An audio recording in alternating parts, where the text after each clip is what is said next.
Hey guys welcome to आम YouTube channel रे। आज आम डिस्कसन करवा +3 सेकेंड ईयर थर्ड सेम उद्दिष्ट कोर पेपर 6 रो क्वेश्चन आंसर। प्रथम यूनिट रो लॉन्ग क्वेश्चन होची दासत्व प्रथा बा कृतदास विषय एरिस्टोटल को दृष्टिकोण विषय आलोचना कर। Discuss the view point of the Aristotle on slavery और स्लेवरी सिस्टम स्लेव सिस्टम। उत्तर हम एरिस्टोटल मतरे मनुष्यर सामाजिक प्रवृत्ति ताको अन्य सहित मिलमिशि संघबद्ध भाव में समाज बास करने को बाध्य करें। से मनुष्यर एक राजनीतिक प्राणी बोली कहते। मनुष्यर अर्थनैतिक आवश्यकता प्रकृतिगत प्रवृत्तिर चरितार्थ पुरुष और स्त्री प्रभु कि दास मिसी परिवार सृष्टि करती। एरिस्टोटल समय ग्रीस केवल ग्रीस कहीं विश्वर अधिकांश राष्ट्रगुड़िकर दासत्व प्रथा प्रचलित थिला। एक सार्वजनीन अनुष्ठान रूपे यह प्रचलित होइथिबारु जड़े रक्षणशील दार्शनिक भाव में एरिस्टोटल ग्रीक नगर राज्यगुड़िक प्रचलित थिबा दासत्व प्रथा को समर्थन करथिले। यह तांकर रक्षणशीलता वास्तवतार परिचय देइथे। एरिस्टोटल मतरे दासप्रथा राष्ट्र अर्थनैतिक स्थिरता आवश्यक अटे।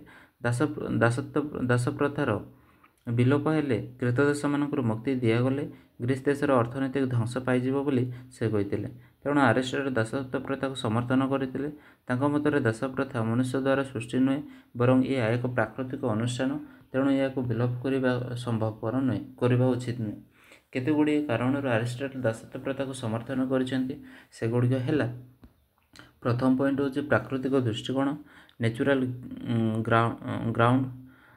एरिस्टोटल प्राकृतिक दृष्टिकोण दासत्व प्रथा को समर्थन करछन्ति। दासत्व प्रथा मनुष्यकृत नुहे बोली से विश्वास करते। मनुष्य मानक मध्य असमानता को से उपलब्ध करिसेंति। तांको मध्य सबु मनुष्य समान नुहंती।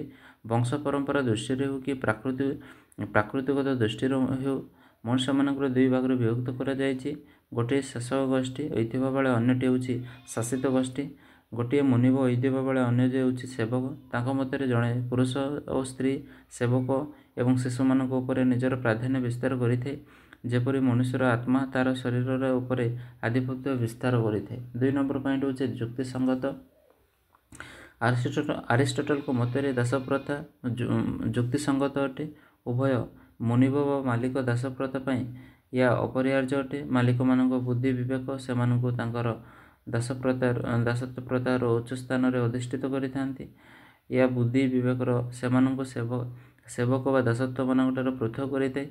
उच्च स्थान में अधिष्ठित होइतिबा कारणରୁ मालिक माने सेमानकर सेवक मानक निर्दिष्ट निर्देश देइथांती जाहाको सेमानकर पालन करिथांती।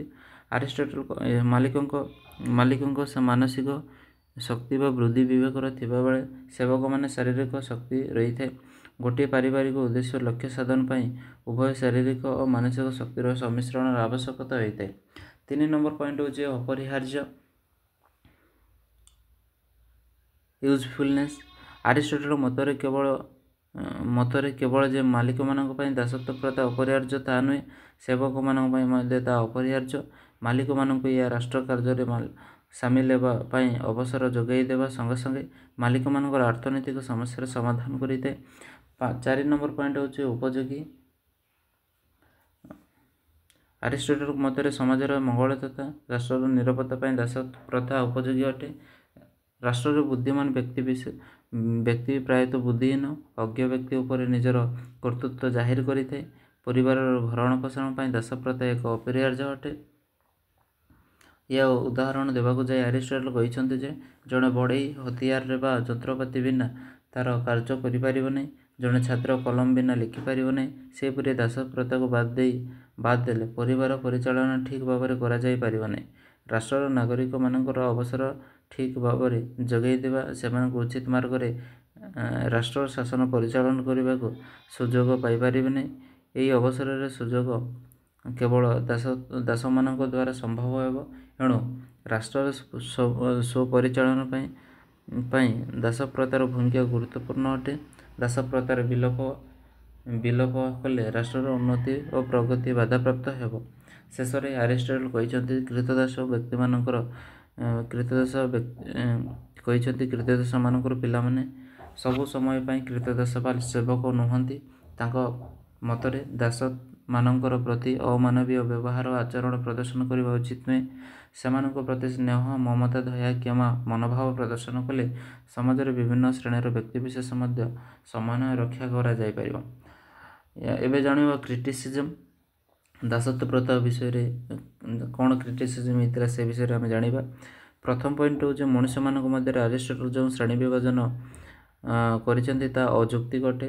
ଦ୍ୱିତୀୟ ପଏଣ୍ଟ ହେଉଛି ଆରିଷ୍ଟଟଲ ଦାସମାନଙ୍କ ବୁଦ୍ଧିହୀନ, ବିବେକ ବିଚାର ଶକ୍ତି ଶୂନ୍ୟ ବୋଲି ବିବେଚନା କରିଥିଲେ ମଧ୍ୟ ସେମାନଙ୍କ ପ୍ରତି ଦୟା, କ୍ଷମା, ସ୍ନେହ, ମମତା ପ୍ରଦର୍ଶନ କରିବାକୁ କହିଛନ୍ତି। ଏହି ଯୁକ୍ତି ଭ୍ରମାତ୍ମକ ଅଟେ। 3 ନମ୍ବର ପଏଣ୍ଟ ହେଉଛି ଆରିଷ୍ଟଟଲ ଦାସ ପ୍ରଥାର ଗଣତନ୍ତ୍ରର ମୂଳନୀତି ବା ସ୍ୱାଧୀନତା ଓ ସମାନତାକୁ ବିରୋଧ କରିଥାଏ। 4 ନମ୍ବର ପଏଣ୍ଟ ହେଉଛି ଆରିଷ୍ଟଟଲ ଗ୍ରୀକ୍ ନଗର ରାଜ୍ୟ ଅଧିବାସୀମାନଙ୍କୁ ଶ୍ରେଷ୍ଠ ଜାତି ବୋଲି କହିଛନ୍ତି। ତାଙ୍କ ମତରେ ଗ୍ରୀକବାସୀମାନେ ଦାସ ହୋଇପାରିବେ ନାହିଁ। ଯୁଦ୍ଧବନ୍ଦୀମାନେ ଗ୍ରୀସ୍ ଦେଶର ଅଧିବାସୀ ନ ହୋଇ